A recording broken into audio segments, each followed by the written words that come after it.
Hey, what's going on, Guardians? This is J-Ram here. I'm going to show you how to do the Crota raid. So up first, you got to stand on this plate, and that's going to start the encounter. Notice that all my fellow Guardians up front, you can see in the distance that a bridge is starting to form. So all you really want to do is have at least just one player hanging out here on the plate just to get the bridge formed. At the very end, you're going to see a gate with a hole on the ground, and you can actually jump through that gate.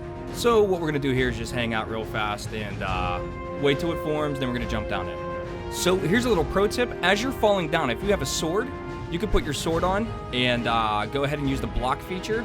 And as you fall down into the hole, that will prevent you from dying. Sometimes Guardians will land on top of other Guardians, and that's the way they die.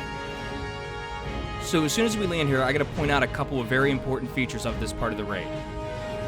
First, you're going to see this red haze above the Guardian. That is called the weight of darkness, and it kind of pushes down on you and slows you down.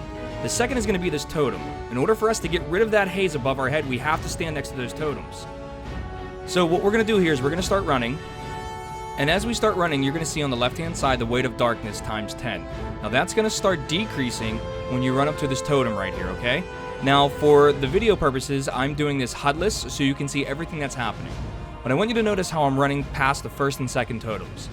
Also, I want you to look on the ground and you can kind of see a pathway. That's going to help you to determine which way to go next, okay? It's always nice to have a Guardian that kind of says, okay, left totem next.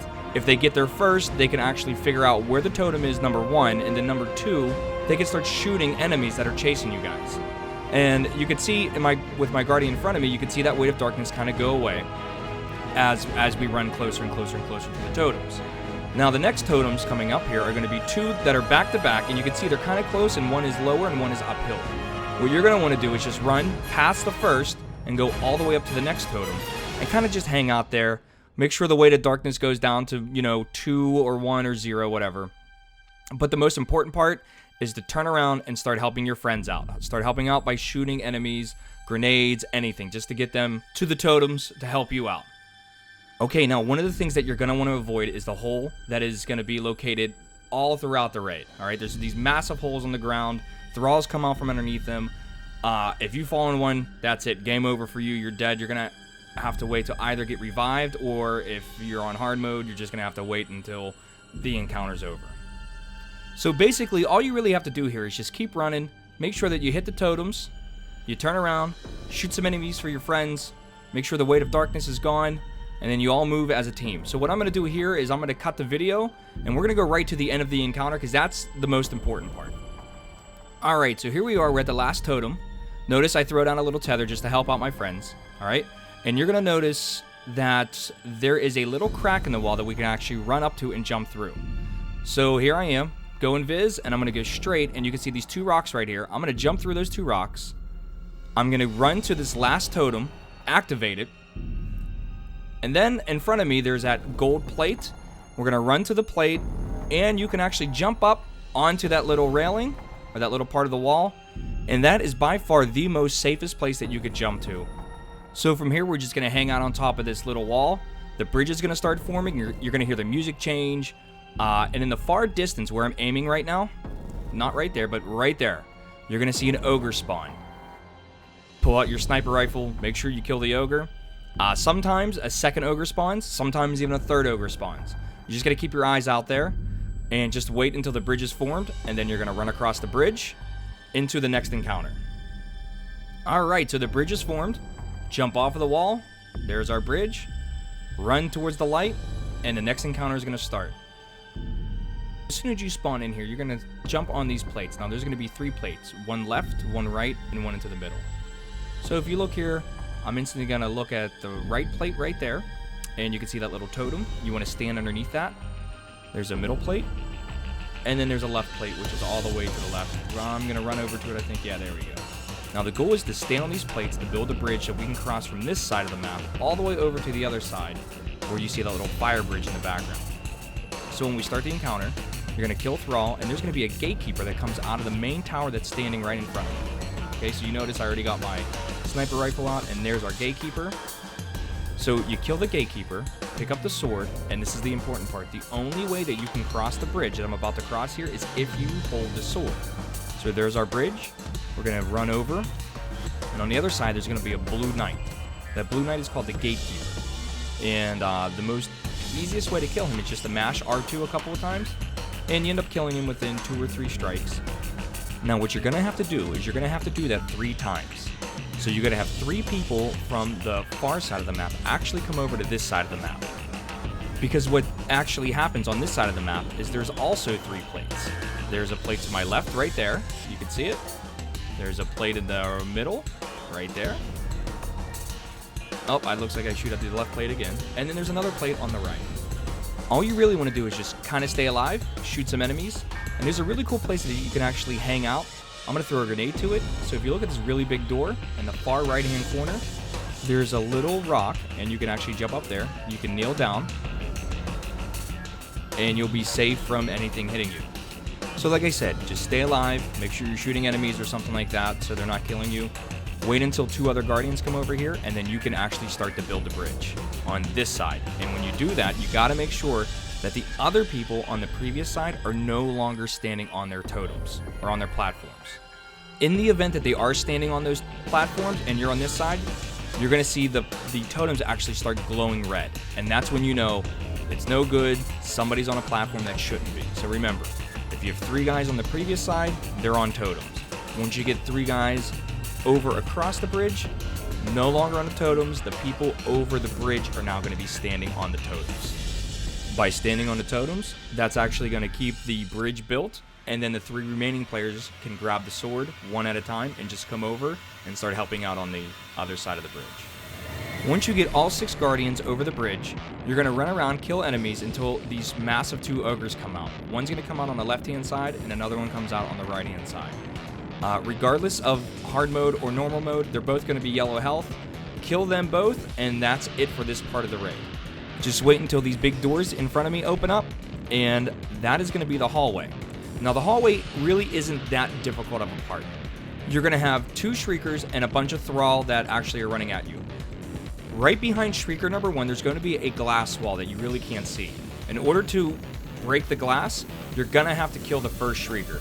Same thing with the second Shrieker, which is a little further down. So make sure that when you're running, you're not jumping in front of your other guardians that are shooting rockets and stuff like that, because you don't want anybody to die. So remember, go in there, shoot the first Shrieker, then shoot the second Shrieker.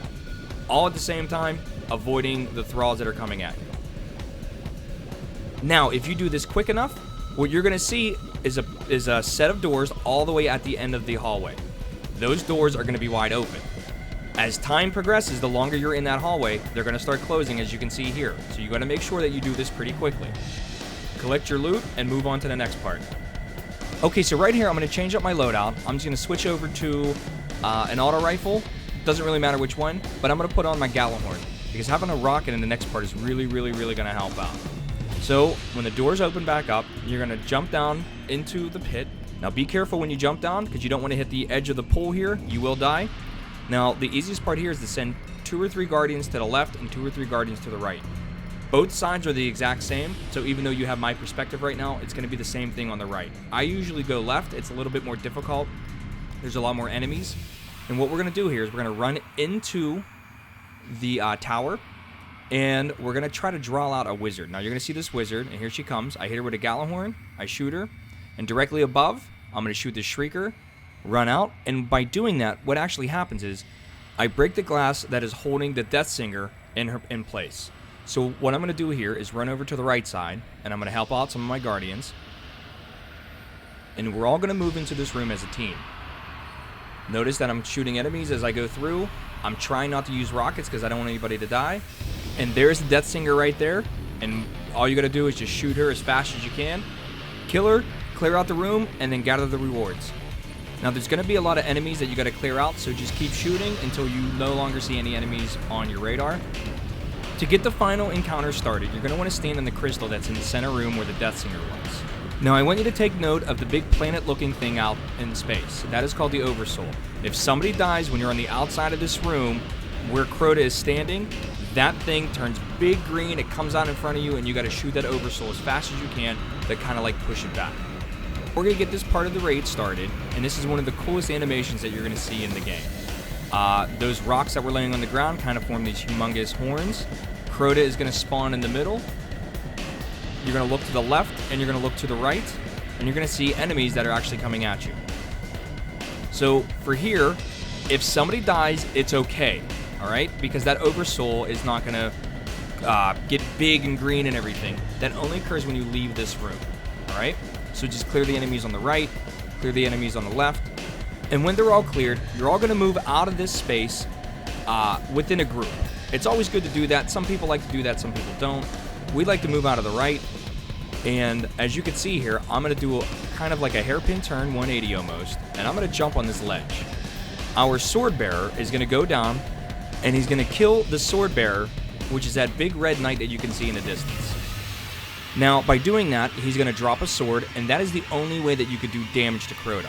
So as you can see here, our sword bearer jumps down. He's going to pick up the sword, and you got these 2 knights to the right in the tower, and there's going to be 2 knights in the left tower. If you got a tether, throw the tether out there. Hopefully it captures them. And you only do that to make sure that they're not shooting at your sword bearer when he jumps up to do damage to Crota. Once the sword bearer has the sword, you're going to listen for him to count out, okay, go ahead, shoot him. You shoot Crota with some rockets. He bends over. Sword bearer goes up, starts hitting him with the sword. You're going to count to 1, 2, 3. Notice he's going to go from orange to blue. You take him down again. You hit Crota with the sword. And that's it. That's the raid. It's as simple as that. Now, before I go, I want to touch upon something. Let's say that you didn't get Crota down in one sword. What you're going to notice is he's going to walk from the center of the platform to the right-hand side. And what you can do is, where you're standing, you can just kind of walk across or walk around this big pillar on the platform, and you can actually tuck yourself right into this little corner here, and you'll be safe. Some people like to go inside, but as you can see, if you try to go inside, those knights in the far left tower are going to rain down on you. So the safest place to be is just right around that pillar or that column, whatever you want to call it, and just tuck yourself right into the wall, or into the window, I'm sorry. In fact, you can actually walk into the window. It's the way that Bungie designed it. I don't know, but you can definitely just kind of hang out there and wait for Crota to move from the right side back to the middle. So I just want to say thank you again for watching the video. Make sure you hit the follow or sub button and check out my other videos when they come out. This is JRambo9119 saying, I'm out of here, Guardians. Good luck, and I'll see you around.